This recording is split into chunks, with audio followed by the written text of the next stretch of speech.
Nā tātou tāpuai I le tua.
E o nge mea leo na ta anoa malatu fia ai. Ai le eise mea le lei matiba ai I lātou o e sa ili I le li. O ai ea le tangata ua mana o I le ola, ma ua loto ia tele o naso. Ia I loa ai e ia mea le lei. E nā alo ese ia I mea le anga, a ia fai mea le lei. I nā sā ili atuia I le file mū, ma tau sisi I ai, tātou talo mo le ngang pa ia. Le li ie lo mātou ta mā. O le nei fo iua mātou toe poto mai lalo ifo lo malu, lo mātou watua. O lau whanau ma lau e kalesia. Aua mātou talitonu ma o mātou langona lo mātou whaatau waa. Ma le tau wa loa ma tala whea ngai o na mātou tū atu I o luma. O mātou wala au tu wai awal ta mai. Se I ea fio maia ia I mātou. Lo wa nganga pa ia e tau to lua la mātou tāpua inga o le a whaia nei. Ina ia o mātou whaia I le nganga ma le wha maoni. Ma ia I watu ai lava I se vi inga o oelo mātou utua. A wawa mātou te talo e ala te suafa pa ia o Iesu lo mātou wali I whaola. Ameni. Nā tātou vi inga o le atua, lua se lau whāsu ma le wha. Lua se lau whāsu ma le wha le vi inga o le atua tātou te pese ai.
Whaitauina whionga pa ia anu tātou tua. Tusi whaitau o nei aso, tu sai ma le whaasinamanga li tusi whaitau aso. Maua mai lea i le whenga inga fou, ngā luenga le au apostolo ilono matau Porirua. A maton tātou whaitau ma le whaiupu mua se ia whaangata mai le whaiupu sifuru ma le valu. Ngā luenga ilono matau Porirua, tātou whaitau whiau wai ma le whaiupu mua e whaangata mai le whaiupu sifuru ma le valu. Whaafunga maia ia whionga pa ia alu tātou tua. Wo atu fo i le aso Pentecost, sa iai umalawa i lātou i le mea tasi ma le loto ngā tasi.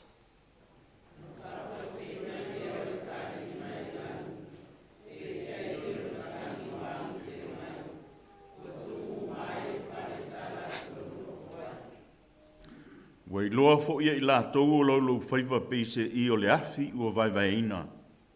Wa nofo i o lātou lunga ta i tau tasi.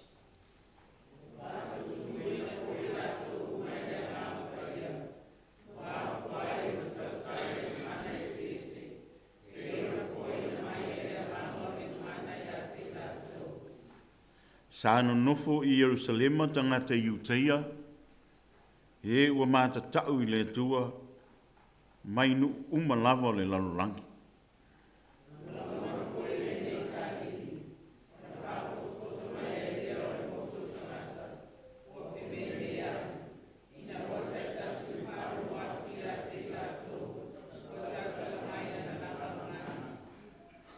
Wa sengia uma o lātou mauli, ma lātou wofu ai, mo whai mai whaauta, e le o kali leia ea i lātou uma o e tau tala mai nei.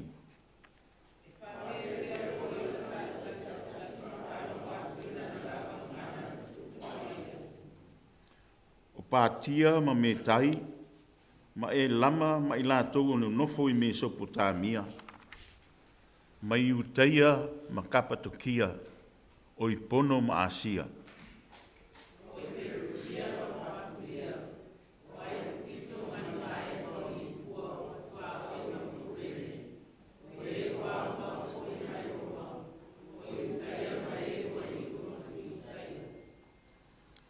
Ke reta ma a rapi wa lātou whaalongo atu i ate i lātou o lo tau tala mai ai.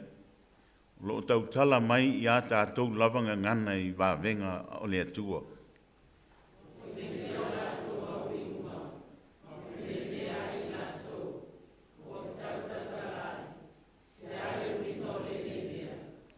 Pei tai o isi, wa tau wemu i lātou wa whaapeani. Wa o nānei tangata i le waina fau sua malie.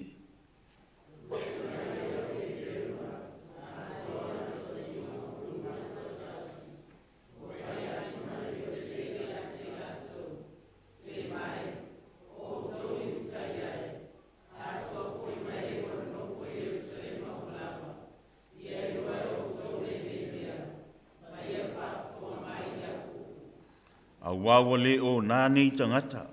Pe ono tau māsalo salo i ai. A wao le tu la e iwa le nei le tae au.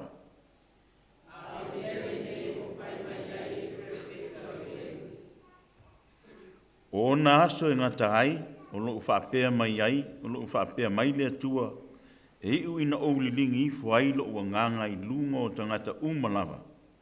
O na perefeta mai lea o tau wata li i mau tau wafafini. E loa whaalinga e o tau tau le lea, e whai miti fo i o tau tau e ina.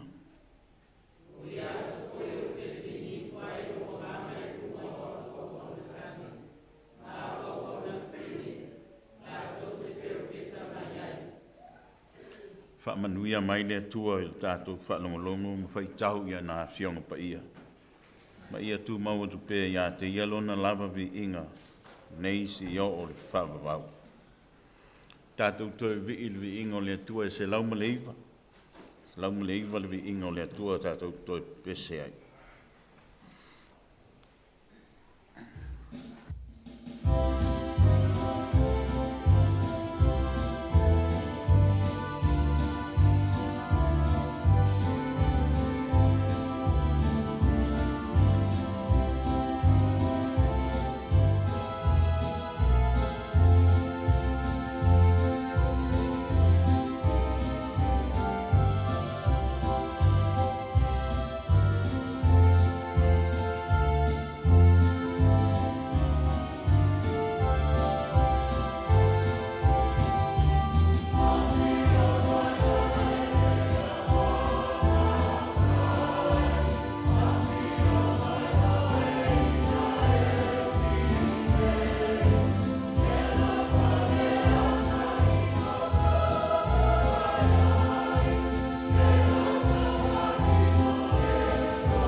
Ia o le taimili nei o le ana.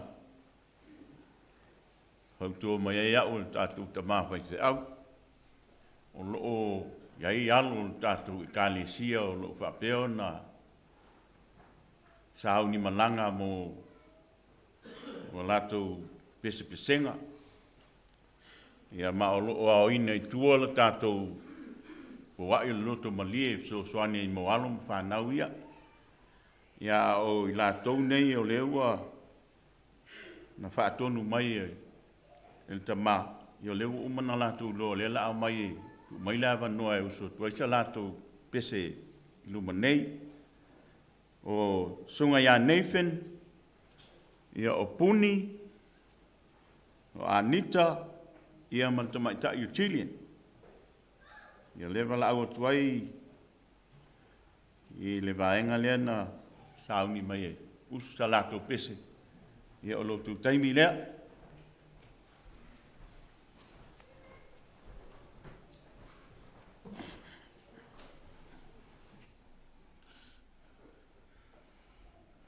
Ia, vele nei awa noi whātalo whātu li pai man malu tato I kālesia nei tai au, lau sunga le tai Tufou. Papel pai malu tato I kālesia ua mai masani malo so I fu mau malangi ma.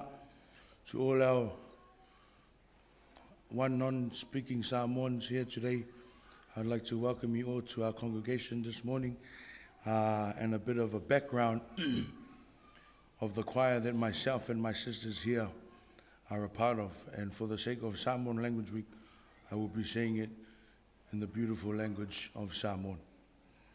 I le tausanga lua afe luas furu malua, sa au mawaina lewa noa e au wai I le au whaipese o le signature choir.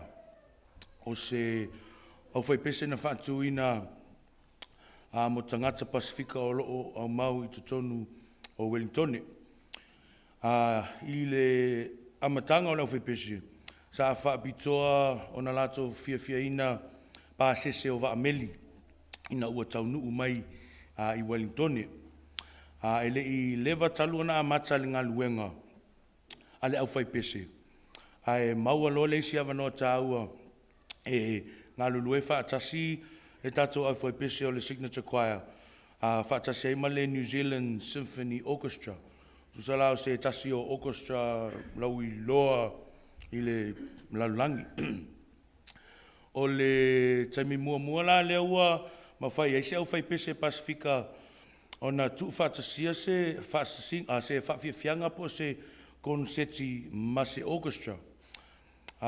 O le mato ulua I konseti ma le orchestra sa whaia I le Marco Fowler, Center I Wellington, I le tausanga lua felus fulmalua, I le tausanga I soai le lua felus fultolu.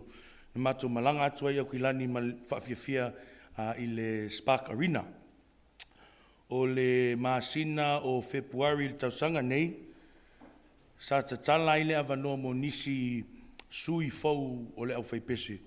Ma o lea lana whaamanuia ina ia, he o tuafine ia Anita Mapuni.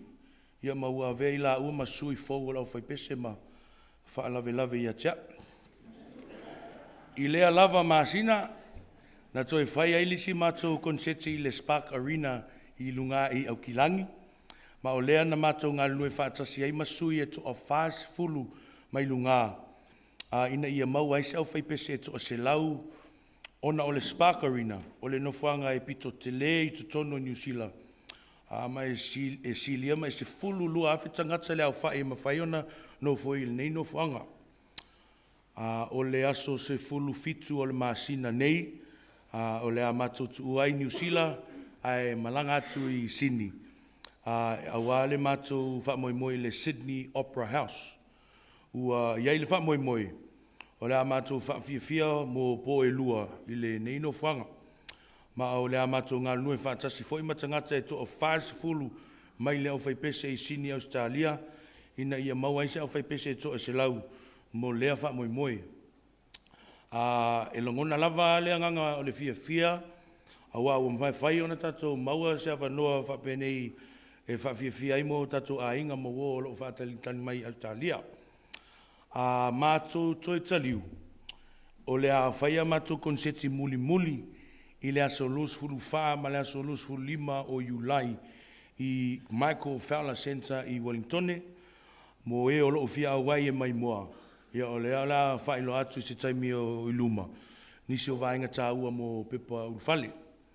Ai mo nei awanoa tā ua o tu ina mai. Ia e vea lo nei awanoa whaimasui o auma i o tu fine ia. E vea ili neo whatau va e whaimasui o fo ion mato ai fo e pese. E mo le atu aile nganga whawhatai le pa ia malmalo tato e kālesia. Mo la o tau tapua inga ma o tau nofo talo. Mo le atu fo ile nganga whawhatai tato matua whaile nganga. Sunga whawhengainga, sunga le toi ina ia novi vaila au man whalitua ia penina. Wā ulua lango sua man lua awai atu ia i mātou wha moe moe. Langona lava le mawhanwhana o le loto o na la ulua tapua inga. E le sili le tai, nai lo le tapua. Whamali atu fo il tato o whaipese mo le vaiaso tanuai. Ona ele ia vanoa se isi o le mato ITT me whaangai o ina o slides o le tato o ngā pesi. Ia ua whailawa sina tuatua ngia mai le amatanga o Februari le tautanga nei. I le o ina o pese e se fulu fitu i ngangana ese e ono. O le ngangana Samoa, Tokelau, Fiki, Tonga, Niue, Makuki Airani. Whaamalo le onsai, au leo la tau tina atu to olua lea, o lea le toi misi se au ngā pese nei tausanga. O leo la usu atu mato pese e whai o atu, o se tasi nei o pese na mato te fia tele iei. O le pese fo i lea mato te usuina fo i Australia. O le selamo iwa sfultasi. Na tusia ma fatuina e le tai pese, il tamai Fepuleai Helen Tupa. O le whaatonu lea, o le tatu o foi pese, o le signature choir, ai usi tosi sila ma tu mai moa.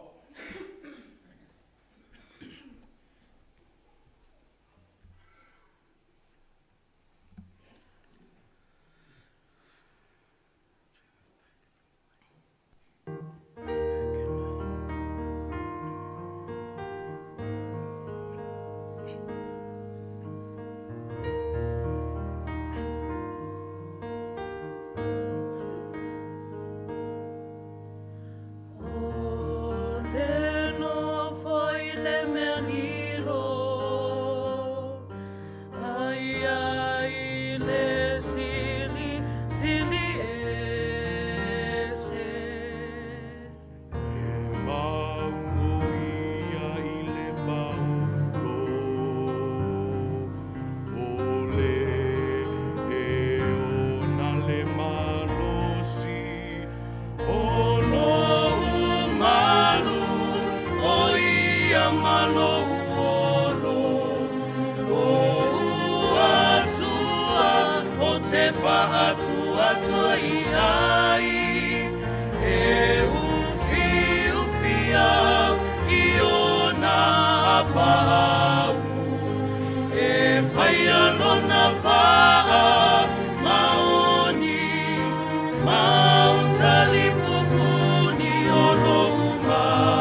pati nā mō tātou alu whanau.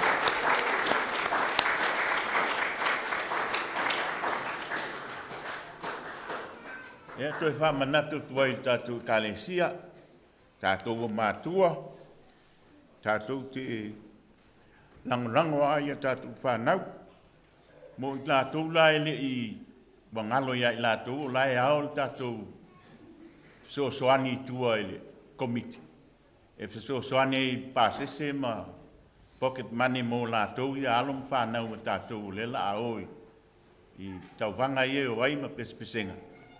Ia, mānei ale, tu muli atu e abesi nau Fesoasoani tua e, Fesoasoani e tātou walom whanau, ia ala tātou wifo ma tatalo i le tua. E pa ia lava oelo mātou te mā. A wae tumu le langi, tumu le langi ma le lalo langi lo ma manu.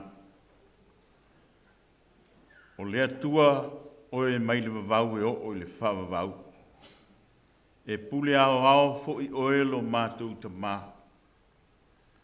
Mātou poto mai lalo ifo lo malu nei. Mātou te avatu le tapu inga whaafetai, whaane i lau wa fio. Pe a mātou mawhau le nā fo i vai aso ua mou mali e atu i te au ma ngā luenga. O nā ia mātou whanau ia o onga. Mātou te talo ma whaafetai a lau wa fio, ona o lou le tu lafo ino i mātou.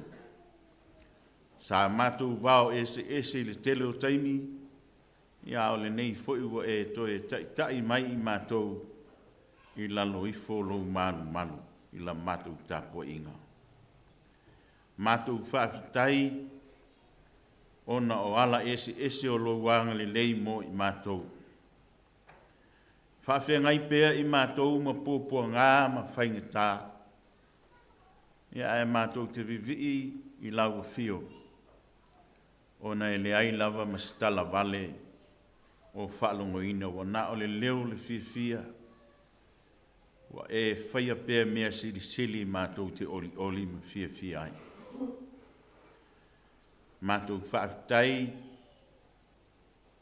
i mawhutanga ese i tonu o lau e kālesia, e maise o tonu o ainga, e wāo mātua ma whanau, mātou whaafitai fo i le nei tai ao, lo mātou te mā, o na o aua fionga pa ia sa mātou whaitau, whaalongolongo i ai.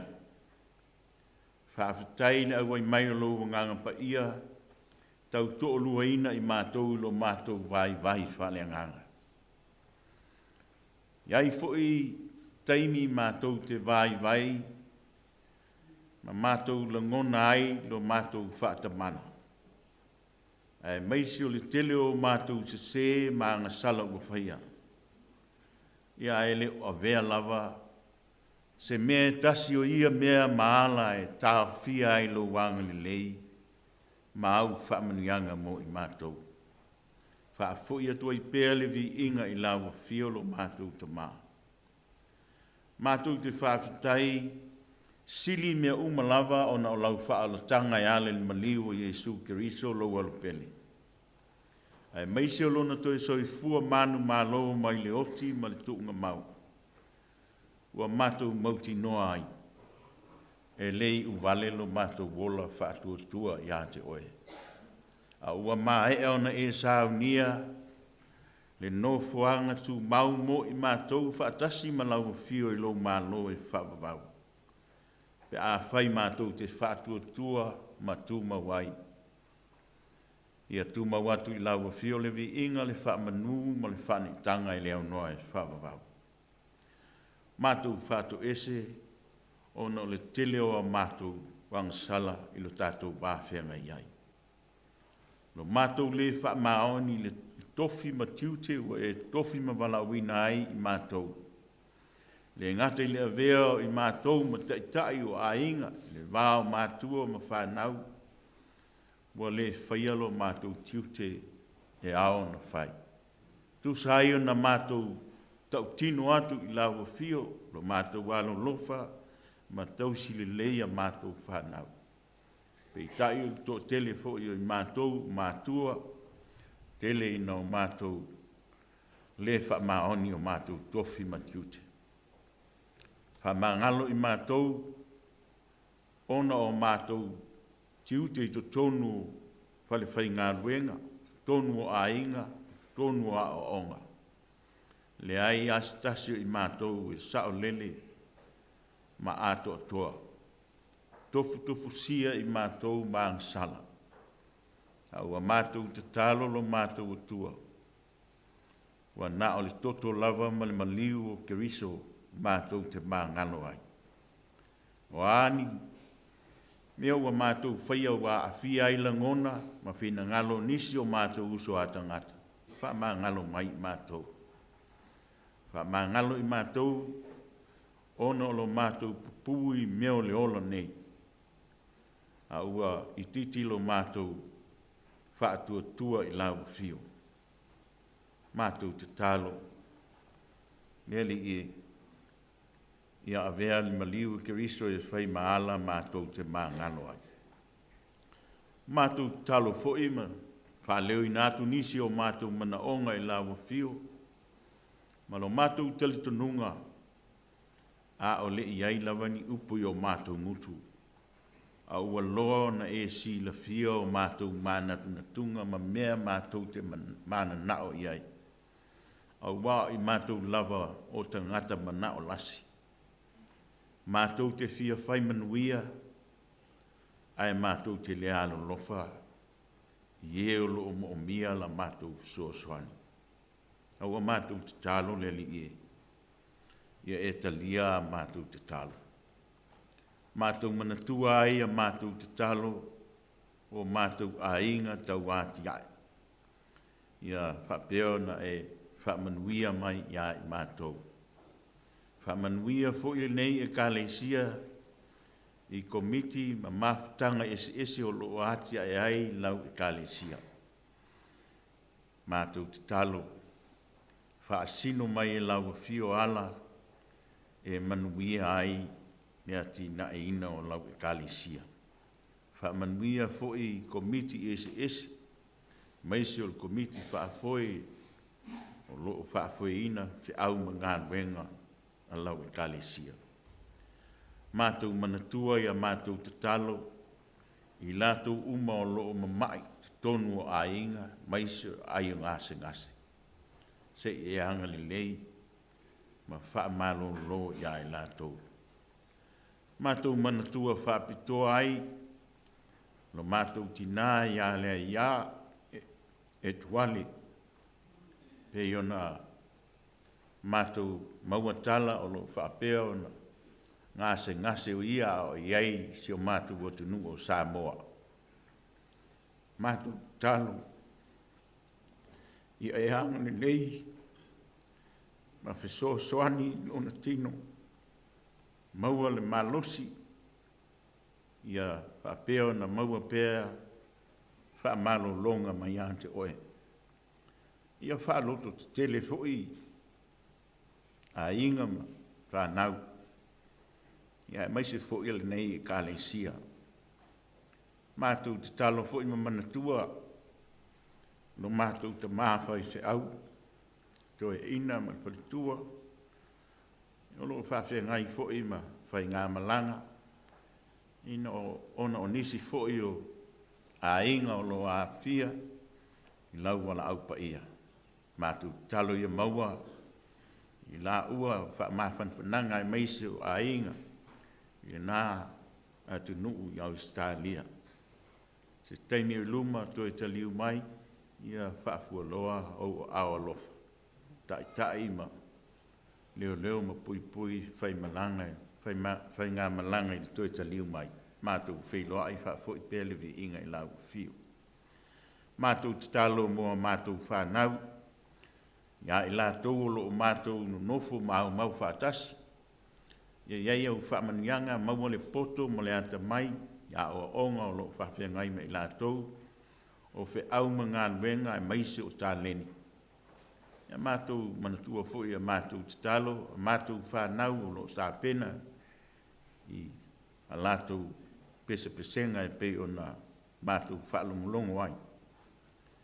Ia iai leanga li lei o lau fio, le ngata ia i lātou nei e kālisia. A ia whapena alo ma whanau umo le a whaimalanga. Ia mātou titalo lo mātou te mā, nei fo i tāpua inga, awai mai lea nganga o lau fio, i la mātou tāpua inga nei. Se taimi o i lumo la mātou whalongolongo lo wheta lai mai, ia te tala o mātou loto ma la mātou whalongo. La mātou wa ai na i o mātou wa ai mai lo atu lo mamalu ma lo pa ia silisili ese. Ia mātou whalongo i lo wheta lai mai ma mātou langona ina.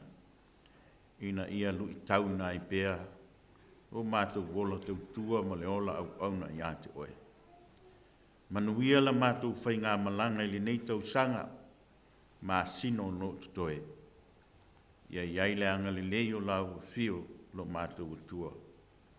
A wā au noa ma oe o na whaiwa vale leo a mātou fuafuanga. O mātou te talo, o manatua fo i lātou o lo listo ese. Ia o ngā whaasalanga mafa ua ave ia i lātou, pai maala e toi fulitua ai le anga ia fo i atu i lau fio. Mātou manatua, sio mātou atu nuu o Samoa, i ngase a mālo lo whawhia ngai mai lātou. Ia whaia lau ami o tonu lo mātou ta mā. Ina ia sa o loto ma saunga le mū tangata uma. Ia whapeo na i loa umai le lalolangi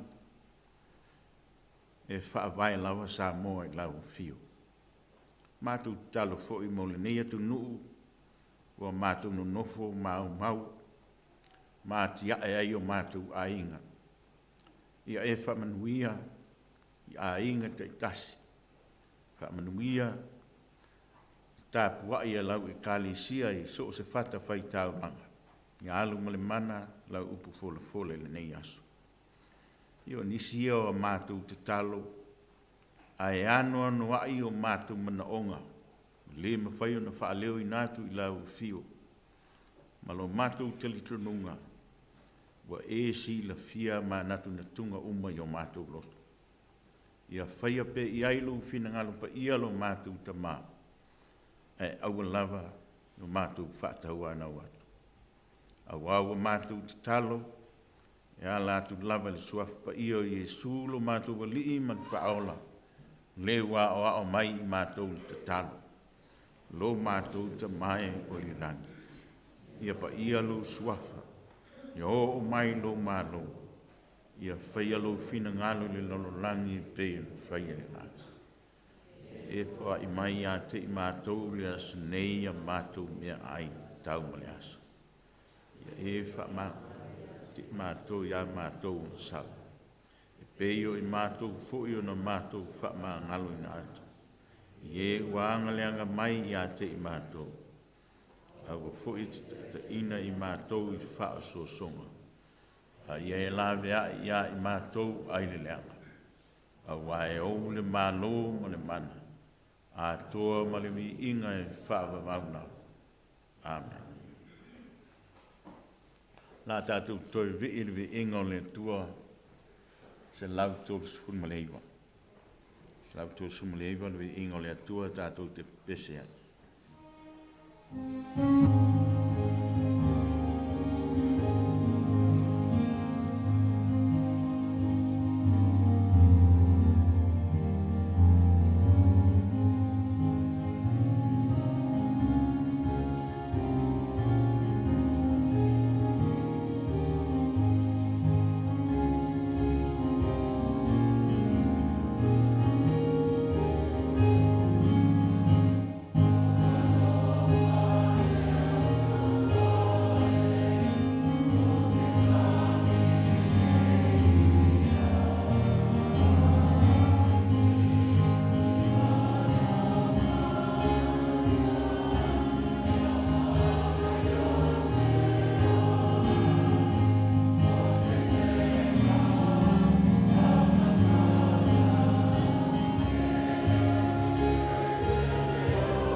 tātou talo mo fua.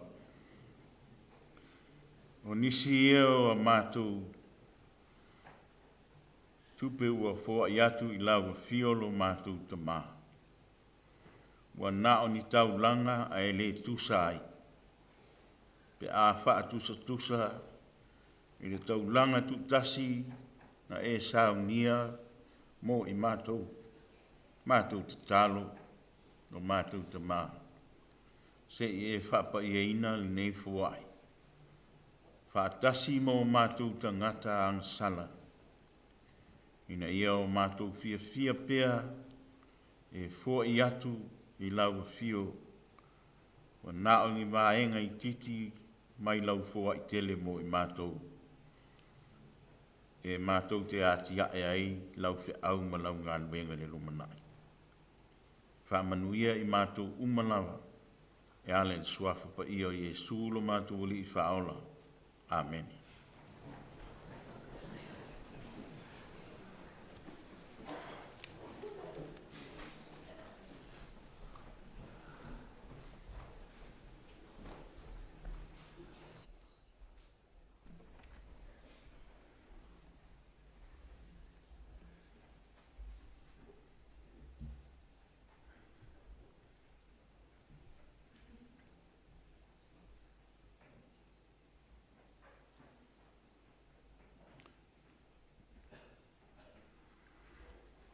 Le launga i le suafa mamanu le atua le tamā, le alo ma le angang pa ia. Amen. O le amaua se upo e taʻitaʻina ai i tātou mai le tusi na tātou whaitauina mai le whenga i fou. Tusa ai ma le whaasologa o tusi whaitau aso i le nei foʻi a sā. Ngā luenga lau apostolo lo na mta upo e lua. O whiriwhiria, le whai upo e lua se i o le whai upo e whā.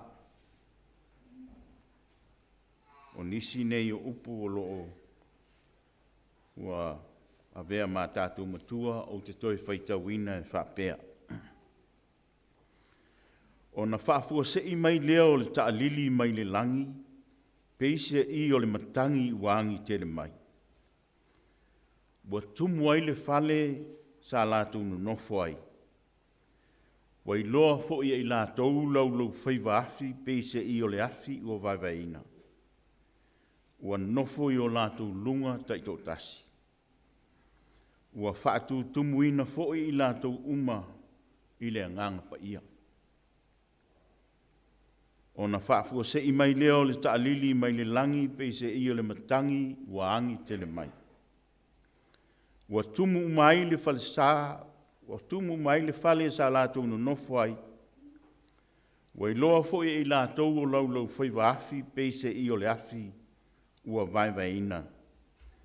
Ua nofo i o lātou lunga taito tasi. Ua whaatu tumuina fo'i i lātou uma i le anganga pa ia. Suddenly there was a sound from heaven like the roaring of mighty windstorm. And it filled the house where they were sitting. Then what looked like flames of tongues of fire appeared and settled on each of them. And everyone present was filled with the Holy Spirit. Whai maina manatua ao o le nei vai aso le tusi whaitau aso. Ta talo i tusi o le whenga inga fau. Ta talo i tusi o le whenga inga fau. I se isi whaapunga o lea ua toe whautua ina i tātou uma. Ina ia toe sila to toa i tusi o le whenga inga fau. I ala ese sa whao ngā ina i Jesu malona au soo. E meise eio i lātou uma sa whaatua tua mataua o ta ngata kerisiano ua talitonu whaamaoni i lea tua. E au fia i fo'i ma i tātou uma. Au wā o i tātou o ta ngata o le whenga inga fau. Tātou te whasotai atuai i lea tua, masanga whaamautu wina i pēa a tātou mawhtanga maia. tātou te mālolosi ai whaleanganga. O le tusi whai taula o le aso, o loo manino mai ai, i le moli maua luka e whaatatau i ngā nuenga le au apostolo. O i tonu lava na a mata atu ai le soifua ta talo tangata uma, sa whaatua tua, ma tali tonu i a Yesu, ina ua maea le tolu aso, talu ona toi tu Yesu, ma fio a ele langi.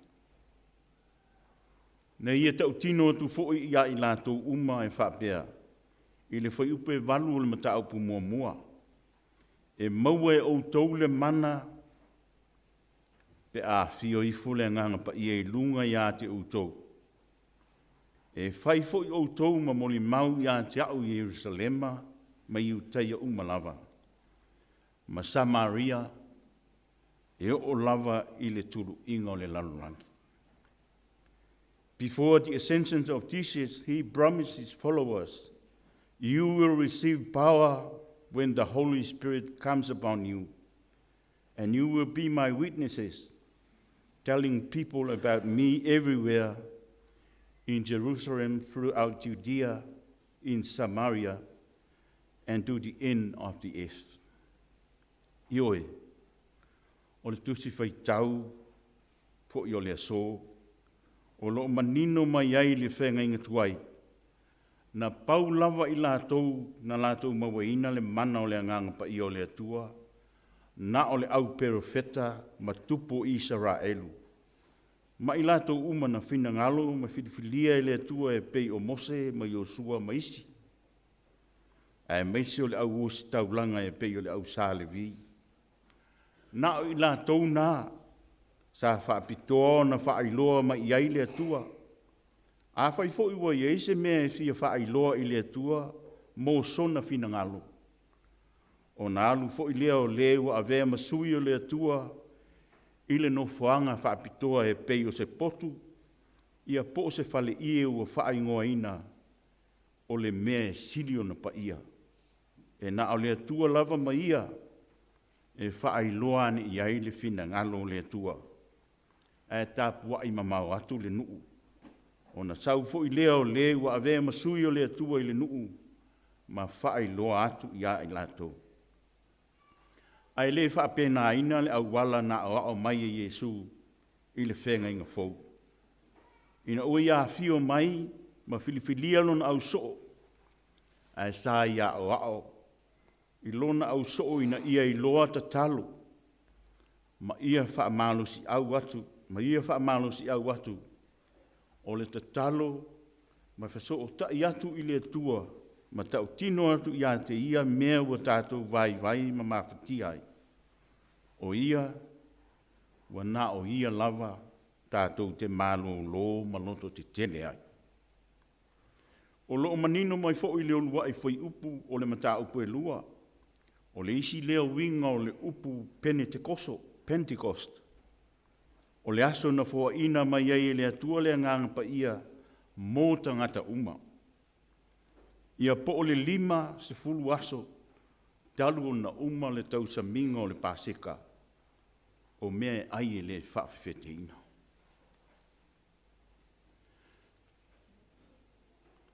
Ma o se tasi fo i le nā, o aso tāua i le au Kirisiano, o lea ua whaatāua ina i le nei aso sā, ma ua whaingo ina o le aso sā o le Pentecost.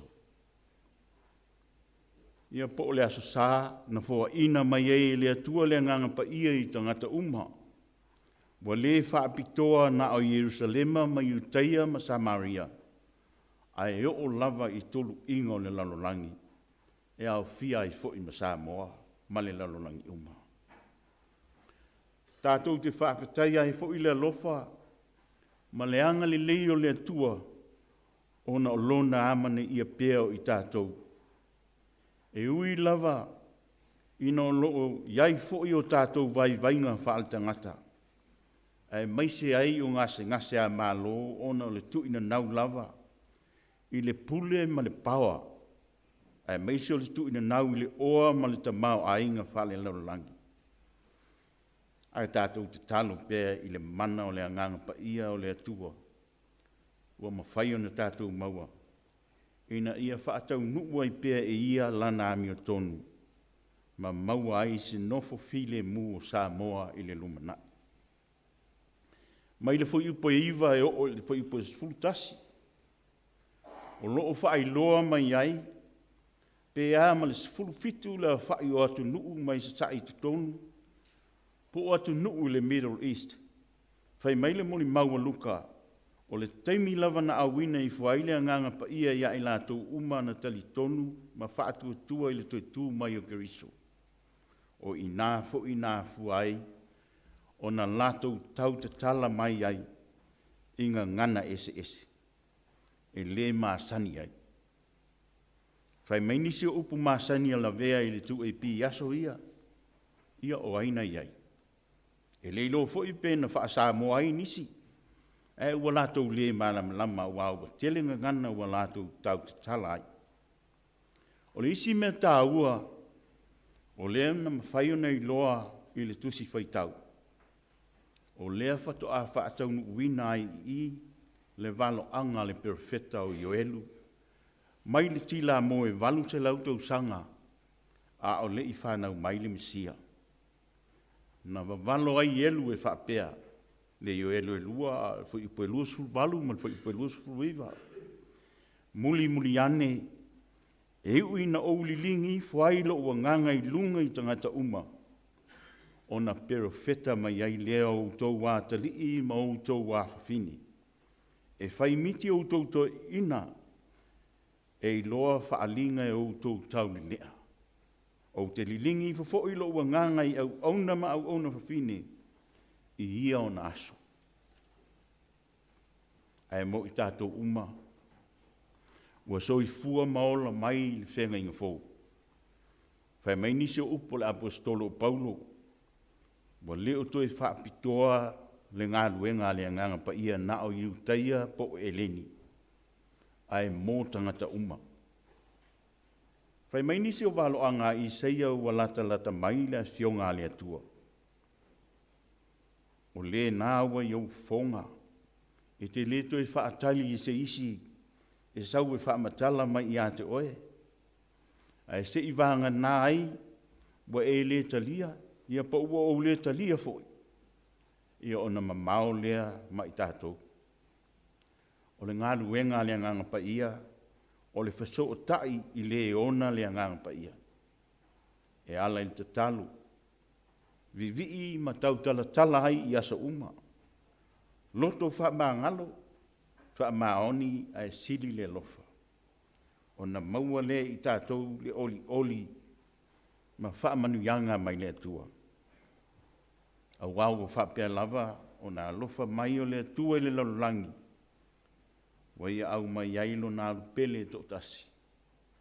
Ina ia le whano se tasi e whātua tua i ate ia. A ia maua e ia le ola e whapapau. Amen. Nā tātou ai unei tāpo inga le vi inga e se laus fulmal tolu. Se laus fulmal tolu vi inga tātou te whai uai.